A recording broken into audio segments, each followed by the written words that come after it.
পৃথিবীর বাদশাহ খলিফাতুল মুসলিমিন আমিরুল মুমিনিন হযরত ওমর ফারুক রাদিয়াল্লাহু তাআলা আনহু, যিনি অর্ধ পৃথিবীর বাদশাহ অর্ধ পৃথিবীর খলিফা ছিলেন। তামাম দুনিয়া অর্ধেক যিনি শাসন করেছেন, এত বড় শাসক, এত বড় একজন ন্যায়পরায়ণ বাদশাহ, যার আদালতের মানদণ্ড ছিল ইনসাফ। হযরত ওমর ফারুক রাদিয়াল্লাহু তাআলা আনহু আদালতের মানদণ্ড হলো ইনসাফ। কখনো তিনি বিচার কাজে কে কোন গোষ্ঠীর লোক, কে কোন বংশের লোক, এটা কখনো তিনি চিন্তা করতেন না। খলিফাতুল মুসলিমিন আমিরুল মুমিনিন হযরত ওমর, ওনার অভ্যাস ছিল রাতের অন্ধকারে তিনি জনগণের হালত দেখার জন্য তিনি মাঝে মাঝে বের হতেন। খাদেম আসলামকে সঙ্গে নিয়া আমিরুল মুমিনিন হযরত ওমর রাতের অন্ধকারে শহরে বন্দরে গ্রামে গঞ্জে তিনি বেড়াতেন, মানুষের হালত দেখতেন, জনগণের খোঁজ খবর নিতেন, ছদ্মবেশী নিতেন। অনেকেই অনেক সময় খলিফাকে চিনত না, কিন্তু তিনি তাদের খোঁজ খবর টিকে নিতেন। যেখানে যা দেখতেন সেটাই রাজদরবারে এসে সমাধান করতেন, সলভ করতেন। এত বড় বাচ্চা অর্ধ পৃথিবীর শাসক, সন্তানকে বিয়ে করাবেন ছেলে, নাম হলো আসিম। আসিমকে বিয়ে করাবেন, উপযুক্ত একটা পাত্রীর সন্ধান খুঁজেন।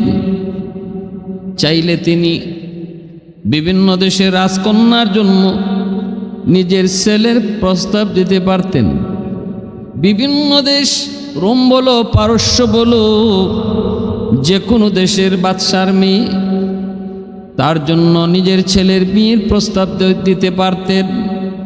এতটুকু মর্যাদা, এতটুকু সম্মান তামাম দুনিয়া জুড়ে খলিফাতুল মুসলিমিন ওমরের ছিল। কিন্তু না, ইতিহাস দেখলে আমরা দেখি রে যুবক, খলিফা ওমর কিন্তু নিজের ছেলের জন্য কোনো রাজকন্যা খোঁজেন নাই। আসিমকে বিয়ে করাইছেন একটা এতিম, গরিব, অসহায় একটা দুধওয়ালির মেয়ে, গোয়ালিনী, আমরা যারে বলি গোয়ালিনী, দুধ বিক্রি করে এমন এতিম অসহায় একটা ঘরের মেয়েকে নিজের ছেলের পুত্রবধূ বানাইছেন। কে? খলিফাতুল মুসলিমিন হযরত ওমর। চাইলে তিনি পারতেন, উনি যে স্ট্যাটাসে আছেন ওই স্ট্যাটাসে তিনি সম্বন্ধ করতে পারতেন, হেসি করতে পারতেন, কিন্তু না, হযরত ওমর তা করলেন না। কারণটা কি ছিল সেই রহস্য? যে রহস্যের কারণে হযরত ওমর নিজের সন্তান আসিমের বিয়ে একটা গোয়ালিনীর মেয়ে, গরিব অসহায় দুধওয়ালির মেয়ের সাথে তিনি এই বিবাহ বন্ধনে আবদ্ধ করাইলেন। আমার ভাইয়েরা, বন্ধুরা, যুবক, তাহলে এবার আসুন আমরা মন দিয়ে একটু দিলটা নরম করে কথাগুলা বুঝি। আল্লাহ পাক রব্বুল আলামিন তার পবিত্র কোরআনুল কারীমের ভিতরে মানুষের সম্মানে মাপকাঠি আল্লাহ পাক ধার্য করেছেন। সম্মানের মাপকাঠি আল্লাহ পাক নিজে ধার্য করেছেন। ইন্না আকরামাকুম ইনদাল্লাহি আতকাকুম। আল্লাহ পাক রব্বুল আলামিন বলেন, সম্মানের মাপকাঠি টাকা নয়, সম্মানের মাপকাঠি পয়সা নয়, সম্মানের মাপকাঠি ক্ষমতা নয়, সম্মানের মাপকাঠি একমাত্র আল্লাহ পাকের ভয়। আল্লাহর ভয় আরবিতে যাকে বলে তাকওয়া। আল্লাহ বলেন, যার অন্তরে তাকওয়ার দন বেশি তাকওয়ার দৌলত যার বেশি সেই হলো তোমাদের মধ্যে সবচেয়ে সম্মানী। অর্থাৎ আল্লাহর ভয় যার অন্তরে যত বেশি সমাজে সেই হলো তত বড় সম্মানী। হযরত ওমর রাতের অন্ধকারে আসলামকে সাথে নিয়ে বের হলেন। জনগণের হালত দেখার জন্য তিনি বের হয়েছেন। দেখতেছেন, খুঁজতেছেন, দেখতেছেন। এই অবস্থায় শেষ রাত ঘনিয়ে এসেছে, ফজরের আজানের টাইম কাছে গেছে। আসলাম বলতেছে, হযরত সারা রাত আপনি এইভাবে হাঁটছেন, ঘোরাঘুরি করছেন, বিশ্রাম নেন, একটু বিশ্রাম নেন। হযরত ওমর তিনি একটা ঘরের দেয়ালের মধ্যে হেলান দিয়ে একটু বিশ্রাম নিতেছেন। ওই অবস্থায় তিনি কানটা পেতে শুনতে পেলেন ঘরের ভিতরে দুইজন মহিলার আওয়াজ। দুইজন মহিলার আওয়াজ তিনি শুনতে পেলেন। তাদের আওয়াজে তিনি বুঝতে পারলেন তারা মা এবং মেয়ে। মা মেয়ের কথা চলছে। হযরত ওমর তিনি তার কানটা আরো খাড়া করলেন। কি নিয়ে তাদের আলোচনা, কি নিয়ে তাদের কথাবার্তা। হযরত ওমর একটু লক্ষ্য করে শুনতে পেলেন মা ডাক দিয়া মেয়েকে বলতেছে, মা রে, ও মা, রাত থাকতে থাকতে, অন্ধকারে থাকতে থাকতে তুমি দুধে পানি মিশাও। মায় মেয়েকে বলতেছে, মা, অন্ধকারে থাকতে থাকতে দুধে একটু পানি মিশাও, দুধের পরিমাণটা একটু বাড়বে, তাহলে আমাদের একটু বিক্রি করে পয়সাও বেশি আসবে। দুধে যদি পানি মিশানো হয় তাহলে পানিটাও দুধের দরে বিক্রি হয়। আমাদের সমাজে এমন দুধে পানি মিশানো লোক আছে কি কোন? আমাদের সমাজে এমনও মানুষ আছে, হুজুর আমরা দুধে পানি মিশাই না। তো দুধে পানি মিশানো হারাম, আমরা দুধে পানি মিশাই না। কি করে? তো পানির মাঝে দুধ মিশাই। এই হলো চালাক্য বাঙালি। হযরত ওমর ফারুক রাদিয়াল্লাহু তাআলা আনহু তিনি শুনতে পাচ্ছেন মেয়েকে মা বলতেছে, মা, অন্ধকার থাকতে থাকতে তাড়াতাড়ি দুধে পানি মিশাও, দুধের পরিমাণ বাড়ুক, কিছু পয়সাও বেশি। আর আওয়াজটা হযরত ওমরের কানে আসা মাত্রই তিনি আরো সতর্ক হলেন। তিনি তো এই সমস্ত বিষয়ে খোঁজার জন্যই মূলত রাতের অন্ধকারে ঘুরেন। কোথায় কোন দুর্নীতি হয়, কোথায় কোন অনিয়ম হয়, কোথায় কোন জুলুম হয়, কে কোথায় কি করে। কারণ রাতের আধারে মানুষের আসল চরিত্র ফুটে ওঠে। মানুষের সামনে তো বহু চুর বাটফারও মুখোশ পরে ভালো মানুষ সাজে। মানুষের চোখের আড়াল হলে নিরিবিলি যার চরিত্র ভালো সেই হলো মূল সঠিক চরিত্রের অধিকারী, তার চরিত্রই ভালো।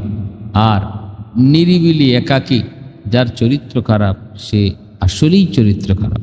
মানুষের সামনে ভালো সাজার বহু পথ, বহু সুযোগ ওপেন থাকে। মুখোশ পরে সমাজের বহু চুর, বহু ডাকাত, বহু সন্ত্রাসী ক্ষমতার মসনদেও বসা থাকে ভালো মানুষের মুখোশ। এজন্য রাতের অন্ধকার মানুষের আসল চরিত্র ফোটায় তোলে। হযরত ওমর রাতের অন্ধকারে তিনি জনগণের হালত দেখতে বের হতেন গো। বের হয়েছেন আর শুনতে পেলেন মায় বলতেছে, মা রে, অন্ধকারে থাকতে থাকতে তুমি দুধে পানি মিশাও। মেয়েটা তখনই বলতেছে, মা গো, ও মা, এটা তুমি কেমন কথা বলছো? দুধে যদি পানি মিশানো হয় তাহলে এটা তো জুলুম, এটা তো অন্যায়, এটা তো ধোঁকাবাজি হবে। মা, এমন ধোঁকাবাজি করা তো ঠিক হবে না। মা কয়, মা, এ মা, তুই এত কথা বলবি না। ধোঁকাবাজি হয় কি না হয় আমি কম বুঝি না। তোমার বাবা দুনিয়াতে নাই, এতিম, এতিম সন্তান লইয়া আমি মা বড় বিপদে আছি রে। আমি একজন অসহায় মা, কেমনে তোমাকে পালবো, কেমনে সংসার চালাবো, হিমশিম খাই। আমাকে এত তুমি দুকাবাজি আর ফাঁকিবাজির ওয়াজ কইরো না মা। এই কথা বলবি না, যা বলছি তা কর। অন্ধকার থাকতে থাকতে দুধে পানি মিশাও। এমনি মেয়েটাই বলতেছে, মা গো, রাতের অন্ধকারে যদি আমরা পানি মিশাই, ওমরের কাছে জবাব দিব কি? খলিফাতুল মুসলিমিন ওমর, তিনি তো এরকম কাজ নিষিদ্ধ করেছেন এবং হাতে নাতে ধরতে পারলে উচিত শিক্ষা তিনি দিবেন। মাগো, এমনটা কি করা ঠিক হবে? মায় কইতেছে, মারে তুই তো দেখি একটা বোকা। রাতের অন্ধকার ওমর কোত্থেকে দেখবে, কোত্থেকে শুনবে? এখন ওমর আসবে কোত্থেকে? মেয়েটাই কয়, মাগো, ওমা রাতের অন্ধকারে ওমর যদি নাও দেখে, ওমরের চোখে তুমি আমি ফাঁকি দিতে পারবো, কথা ঠিক, কিন্তু আসমানের মালিক রে কেমন করে ফাঁকি দিব?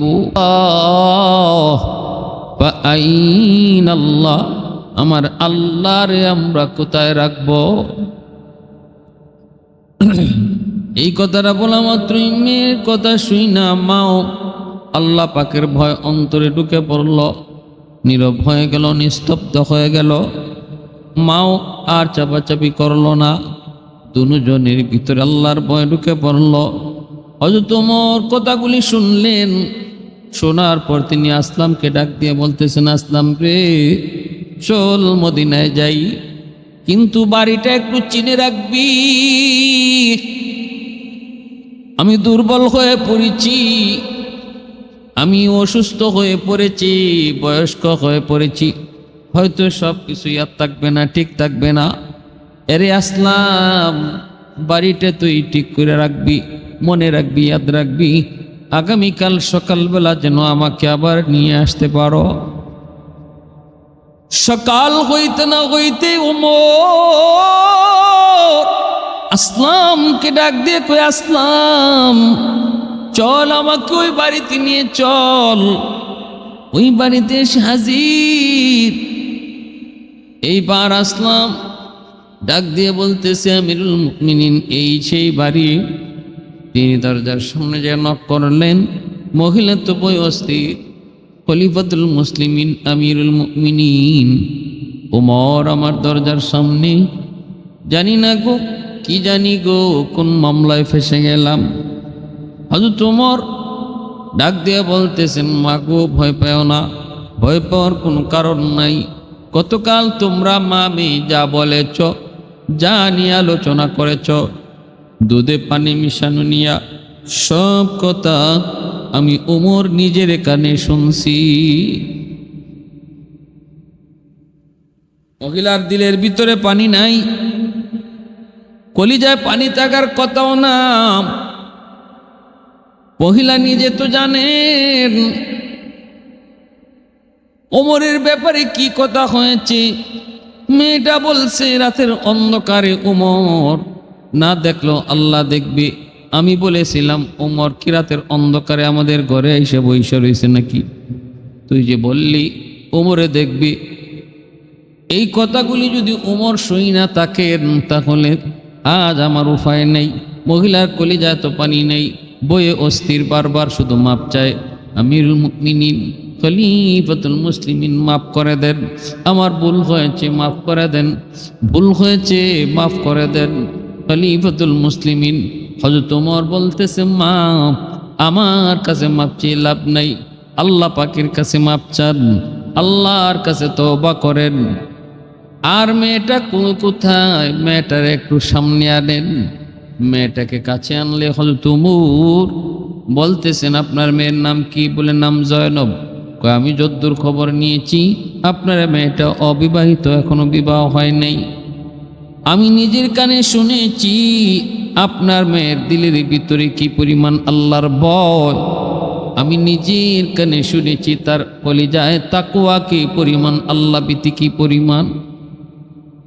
মা গো, এই রাতে পানি মিশাইলে আমি ওমরও দেখতাম না, দুনিয়ার কোনো মানুষ টের পাইতো না, কিন্তু আপনার মেয়ে জবাব দিয়েছে, কেউ না দেখলেও আসমানের মালিক রে কোথায় রাখবো? বা আইনাল্লাহ, আমার আল্লাহ তো দেখবেন। এই কথাটা শুধু এমন একজন মানুষের পক্ষেই বলা সম্ভব যার দিলের ভিতরে আল্লাহর প্রেম, যার দিলের ভিতরে আল্লাহর ভয়। যায় যে এই কথাটা বলবে, মান আহাব্বা লিল্লাহ ওয়া আবগাদা লিল্লাহ, মহব্বত আল্লাহর জন্য, কাউকে কারোর প্রতি বিদ্বেষ আল্লাহর জন্য, আতা লিল্লাহ ওয়া মানা লিল্লাহ ফাকাদ ইস্তাকমালাল ঈমান। অতএব আমি সিদ্ধান্ত নিয়েছি, আমার ছেলে আছে, আমি সাথে নিয়ে এসেছি, ছেলেকে বিয়ে করাবো, উপযুক্ত মেয়ের প্রয়োজন। আমি বিভিন্ন রাজা বাদশার মেয়ের জন্য প্রস্তাব দিতে পারতাম, কিন্তু আমি জানি না সম্মান রাজা আর বাদশা আর মন্ত্রী মিনিস্টারের কাছে আল্লাহ রাখে নাই, চেয়ারের মধ্যে আল্লাহ সম্মান রাখে নাই। আল্লাহ পাক রব্বুল আলামিন সুন্দরের মাঝেও সম্মান রাখে নাই, আল্লাহ পাক টাকা পয়সার মধ্যে সম্মান রাখে নাই। আল্লাহ সম্মান আর ইজ্জত আল্লাহ রাখছেন তাকওয়ার মধ্যে। ইন্না আকরামাকুম ইনদাল্লাহি আতকাকুম ইয়া আইয়ুহান নাস ইন্না খলাকনাকুম মিন যাকারিন ওয়া উনসা ওয়াজআলনাকুম শুউবান ওয়া ক্বাবাইলা লিতাআরাফু ইন্না আকরামাকুম ইনদাল্লাহি আতকাকুম। আল্লাহ পাক বলেন, ও দুনিয়ার মানুষের সঙ্গ, তোমাদেরকে আমি আল্লাহ বিভিন্ন দেশে শান্তি জন্ম দেওয়াইছি, বিভিন্ন গোষ্ঠীর মধ্যে আমি আল্লাহ তোমাদেরকে পাঠাইছি, কেউ বাঙালি, কেউ আরবি, কেউ ইউরোপ, কেউ আফ্রিকান। কিন্তু মনে রাখো, তুমি যে দেশে জন্ম নেও না কেন, যে গোষ্ঠীর মধ্যে তুমি জন্ম নেও না কেন, এই গোষ্ঠী তোমার সম্মানের মাপকাঠি নয়, ওই দেশটাও তোমার সম্মানের মাপকাঠি নয়।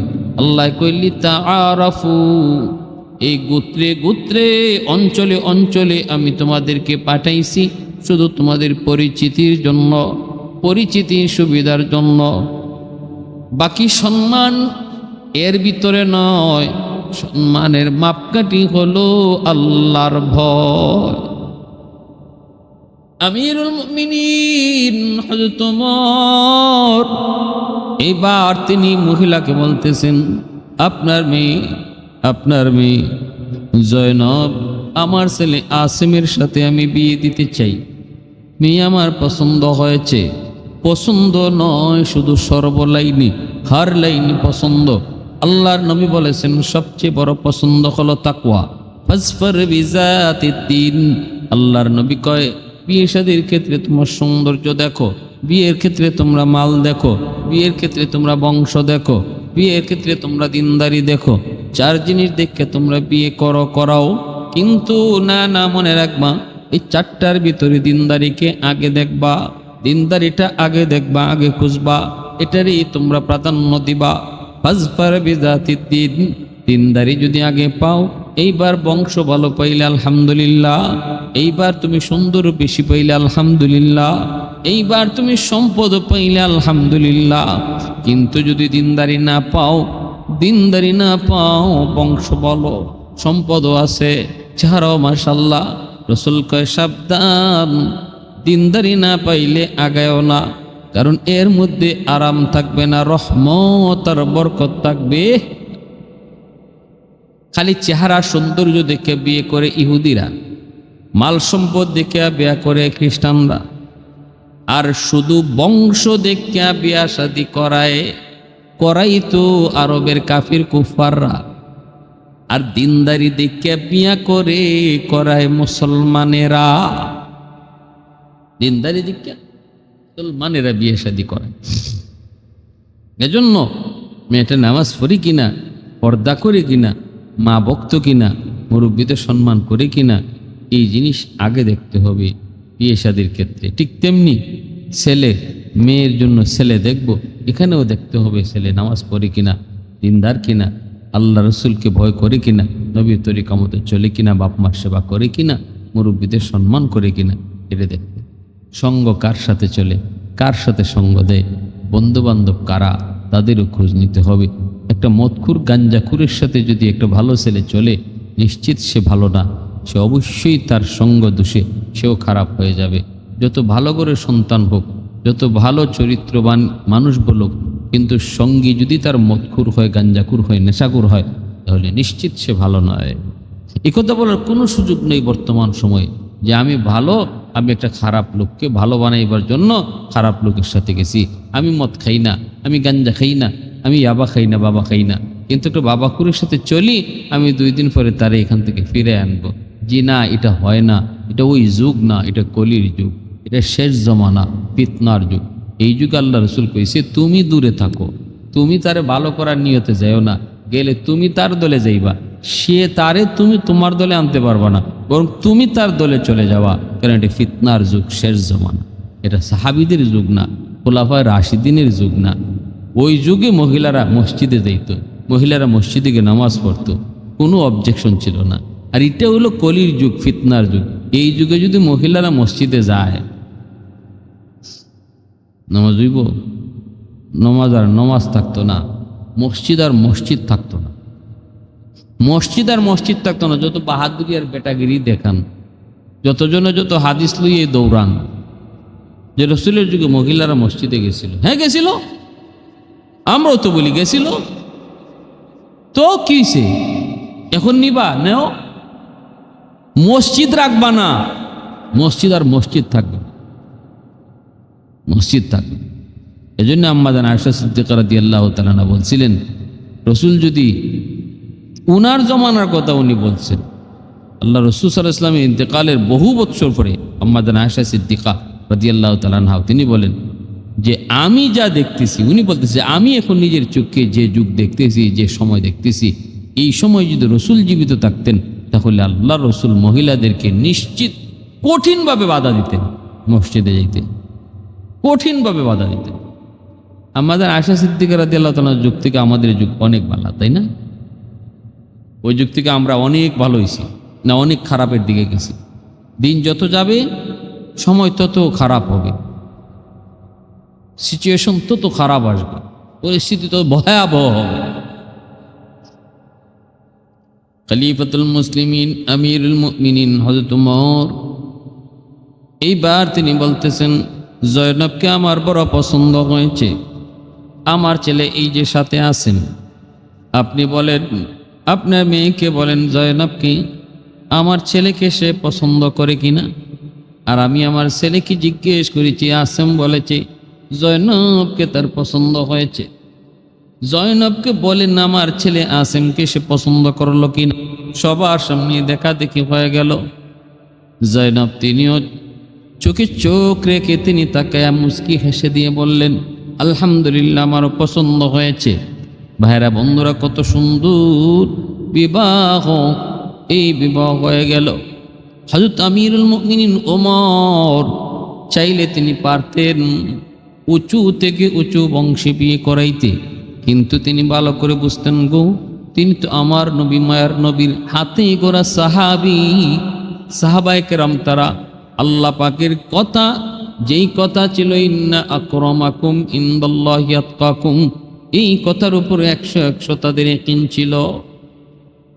ভাইরা বন্ধুরা, জন্য বলতেছিলাম, হযরত ওমর ওদিন আর মসজিদে বসে আছেন সাহাবায়ে কেরামদেরকে নিয়ে, পাশে মহিলারা।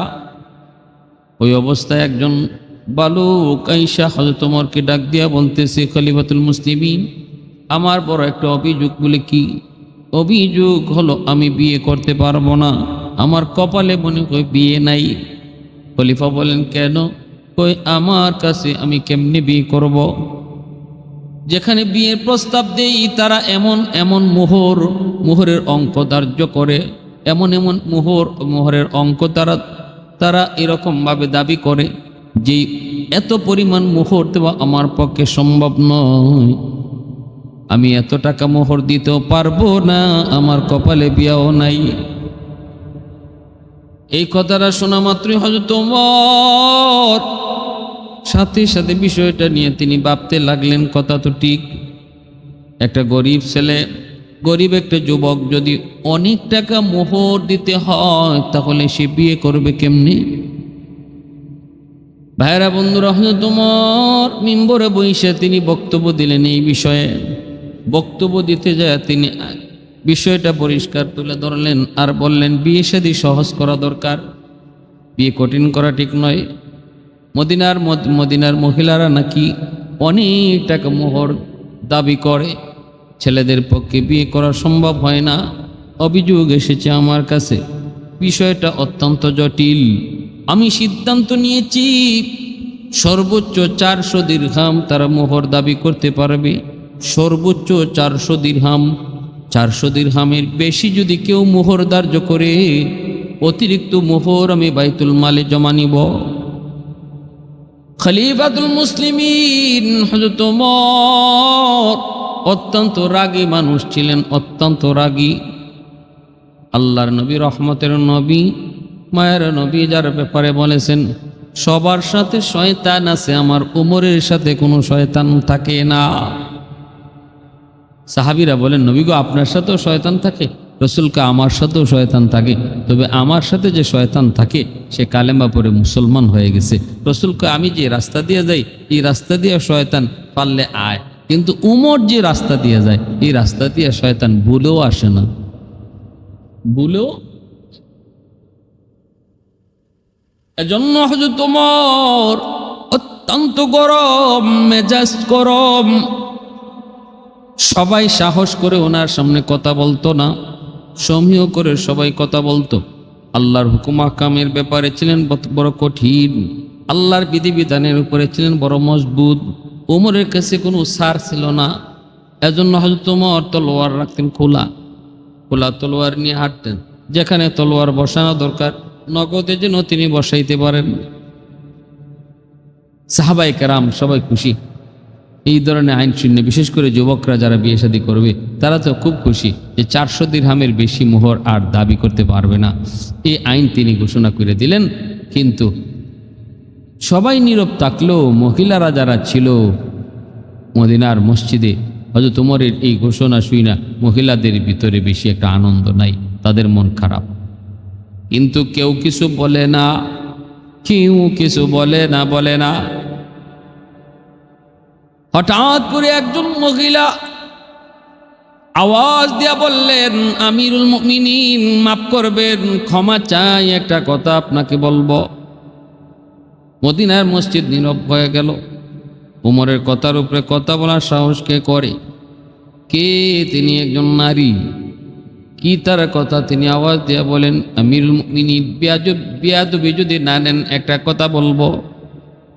খলিফাতুল মুসলিমিন বললেন, ঠিক আছে আপনি বলেন। ওই কথাটা হলো, মহিলারা কে কি পরিমাণ মোহর দাবি করবে এটা তাদের ব্যক্তিগত ব্যাপার। আপনি তাদের এই স্বাধীনতায় কেন হাত দিলেন? এই অধিকার আপনাকে কে দিয়েছে? আমার মোহর আমি কত দাবি করব এটা আমার বিষয়, আপনি আমার বিষয়ে কেন হাত দিলেন? এটা অনাধিকার চর্চা। কে আপনাকে ওই অধিকার দিয়েছে? বলা মাত্রই মদিনার মসজিদ নীরব, অনেকে ভয়ে অস্থির। হযরত ওমর এত রাগী মানুষ, সাথে সাথে রাগ তিনি হজম করলেন, সাথে সাথে তিনি নীরব নিস্তব্ধ হয়ে গেলেন। মাথাটা নিচের দিকে দিয়া তিনি বলতেছেন, কেন আমি বলবো না? আমার কাছে তো অভিযোগ এসেছে মহিলারা অনেক টাকা মোহর দাবি করে, ছেলেদের পক্ষে বিয়ে করা সম্ভব হচ্ছে না। কেন আমি এই কথা বলবো না? কারণ কি আপনি বলেন?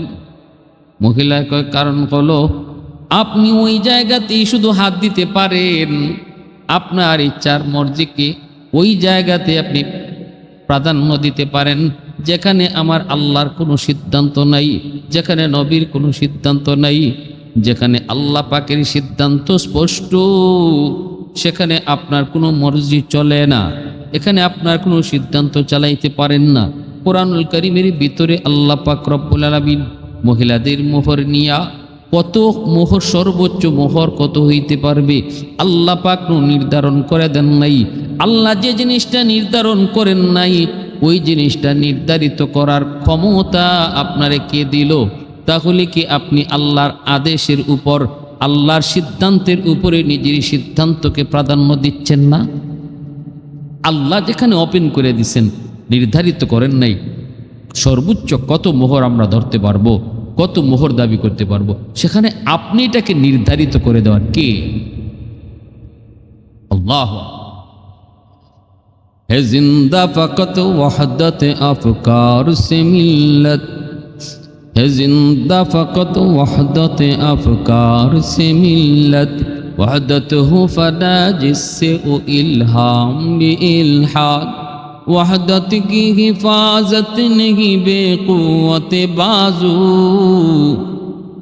वहदत की हिफाजत नहीं बेक़ुव्वत बाजू, आती नहीं कुछ कामी अक्ल खुदा दा, अय मर्द खुदा तुझको कुव्वत नहीं हासिल, जा बैठ किसी गार में अल्लाह का कर याद, जा बैठ किसी गार में अल्लाह का कर याद। আমার ভাইয়ের বন্ধুরা, হযরত ওমর ফারুক রাদিয়াল্লাহু তাআলা আনহু সাথে সাথে তিনি লাজবাব হয়ে গেলেন, আর কথা বাড়াইলেন না। নিজের ভুল তিনি স্বীকার করে নিলেন, আল্লাহর কাছে মাপ চাইলেন, আর মহিলাকে প্রশংসিত করলেন, ধন্যবাদ জানাইলেন, আর বললেন আপনি আমার ভুল ধরে দিছেন। খলিফাতুল মুসলিমিন ওমর তিনি তো এমন একজন আল্লাহর, এমন একজন নবীর সাহাবী, এমন একজন আল্লাহওয়ালা, এমন একজন খোদাভীরু, তিনি যতটাই ছিলেন রাগী, ততটাই ছিলেন বিনয়ী। হযরত ওমর রাগী ছিলেন কিন্তু অহংকারী ছিলেন না। হযরত ওমর সর্বদাই নিজের ভুলটা তিনি সব সময় স্বীকার করতেন, কখনো এমন ছিলেন না রাগের বশীভূত হয়ে, অহংকারী হয়ে তিনি নিজের ভুলের উপরে অটল, এমন ছিলেন না। বরং যত রাগী হন না কেন, ভুল সবার আগে স্বীকার করে নিছেন। যেই মানুষটা নিজের ভুলটারে স্বীকার করে, আল্লাহ তার উপরে উঠায়। মান তাওয়াদা লিল্লাহ রাফাহুল্লাহ, যে নিজের ছোট বানায় আল্লাহ তারে বড় বানায়, আর যে নিজে বড় হয় আল্লাহ তারে ছোট বানায়। অতএব বড় হতে চাইলে আগে ছোট হও, বড় হতে চাইলে ছোট হও। হযরত ওমর সাথে সাথে তিনি সারেন্ডার করলেন, আল্লাহর কাছেও মাপ চাইলেন, আর ওই মহিলার প্রশংসা করলেন। শুধু তাই না, তিনি কে সেই মহিয়সী নারী যিনি হযরত ওমর অর্ধ পৃথিবীর বাদশাহ খলিফাতুল মুসলিমিন ওমরের সামনে দরাজ কণ্ঠে বলেছিলেন আপনি ভুল বলেছেন। তিনি শিফা বিনতে আব্দুল্লাহ, একজন মহিয়সী নারী সাহাবী। হযরত ওমর রাদিয়াল্লাহু তাআলা আনহু তিনি জানতেন ইনি এমন এক মহিলা ছিলেন, এমন এক নারী ছিলেন, এমন এক মহিয়সী নারী ছিলেন যার সামনে অন্যায় করে কেউ যেতে পারত না। যার কারণে হযরত ওমর মদিনার বাজার নিয়ন্ত্রণের দায়িত্ব শিফা বিনতে আব্দুল্লাহ রাদিয়াল্লাহু তাআলা আনহার হাতে দিয়েছিলেন। মদিনার এত বড় বাজার নিয়ন্ত্রণ করতেন একজন নারী, তিনি কে? শিফা বিনতে আব্দুল্লাহ। হযরত ওমর ফারুক রাদিয়াল্লাহু তাআলার জামানায় ওনার চোখের সামনে, যার কারণে বাজারে কোনো সিন্ডিকেট হতো না, বাজারে কোনো ধরনের 2 নম্বরী ব্যবসা কেউ করার সাহস পেত না। এত রাগী ছিলেন আল্লাহ পাকের বিধিবিধানের উপর, এতটাই তিনি ন্যায়ের উপরে ছিলেন, বলিষ্ঠ ন্যায়ের উপরে ছিলেন। বাজার নিয়ন্ত্রণের দায়িত্ব খলিফাতুল মুসলিমিন ওমর ওই পুরুষের হাতে না দিয়া একজন মহিলার হাতে দিয়েছিলেন, তার নাম শিফা বিনতে আব্দুল্লাহ। প্যারে হাজরিন, এজন্য বলতেছিলাম যে ন্যায় কথা, হক কথা বলা অনেক বড় গুণ। রাসূলের যুগে সাহাবায়ে কেরামের যুগে মা বোনদের অবদান দেখেন। মহিলারা তারাও দ্বীনের ক্ষেত্রে, দ্বীনের লাইনে কি পরিমাণ দ্বীনের বুঝ তারা রাখতেন। আল্লাহ আমাদের সবাইকে দ্বীনের বুঝ নিয়ে চলার তৌফিক দান করুন।